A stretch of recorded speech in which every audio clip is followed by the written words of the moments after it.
ЛРТ-дан 2,5 есе ұзын, әрі 4 есе арзан. Өзбекстанда 3 жылда Астанадағы жер үсті метросының тең жартысы салынды. Қазақстанға қарағанда құрылыс басталғалы бірде-бір жемқорлық фактісі тіркелмепті.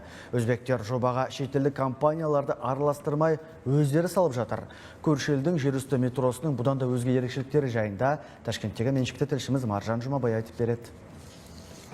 Бұл жер үсті метросының құрылысы 2017 жылдың аяғында басталған. Сөйтіп 3 жылдан кейін 7 станциядан тұратын бірінші кезеңі аяқталды. Оның ұзындығы 11,5 шақырым. Бұл Астанадағы ЛРТ-ның тең жартысы. Жер үсті метросы таңғы 5-тен түнгі 11-ге дейін жұмыс істейді. Бір күнде 22 мың адамды тасымалдайды. Билет бағасы 1400 сом, теңгеге шаққанда 58 теңге. Ташкенттегі жер үсті метросының ЛРТ-дан бір ерекшелігі ол қала сыртындағы аудандарды да қамтиды. Осы арқылы ел астанасына кіретін көлік санын 12%-ға азайтпақ. Бұл кептеліс пен экология мәселесін шешуі тиіс. Ал Астанадағы ЛРТ әуежайдан вокзалға дейін барады. Қазір жер үсті метросының екінші кезеңінде құрылыс жұмыстары жүріп жатыр. Жаңа жыл қарсаңында оның жартысы тапсырылады.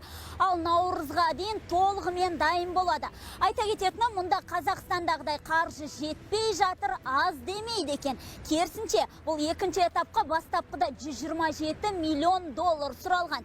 Кейін 91 миллионға да салып шығамыз депті. Осыдан кейін Көлгіновке Ташкентке келіп кеткен жөн-ау. Ташкенттегі жер үсті метросының барлық 5 кезеңі аяқталғанда оны күніне 600 мың адам пайдаланады деген жоспар бар. Астанада бұл көрсеткіш 70 мың жолаушыға тең.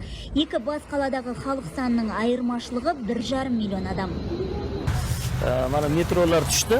Мен жер үсті метросының қасында тұрамын. Күніге жұмысқа барып келем. Енді қалған станциялары түгел ашылса жақсы болар еді. Бұл метромен 1,5 жылдан бері жүрем. Автобустан да тез жетуге болады. Жақсы. Жер үсті метросының билет бағасы барлық транспорттан арзанырақ. Енді Астанадағы жемқорлықтың ескерткішіне айналған ЛРТ-мен салыстырып көрейік. Ташкенттегі жер үсті метросында 35 станция болады. Оның жалпы ұзындығы 55 шақырым.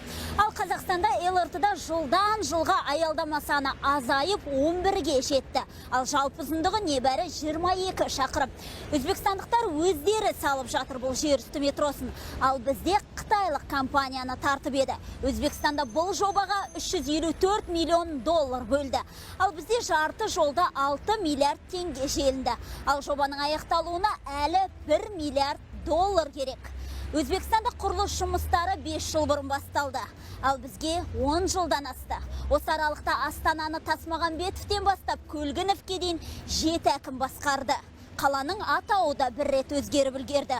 Алайда жүрдек пойыз әлі жүрмей тұр. Маржан Жұмабай, Санжар Равшан, Атамекен Бизнес, Өзбекстан.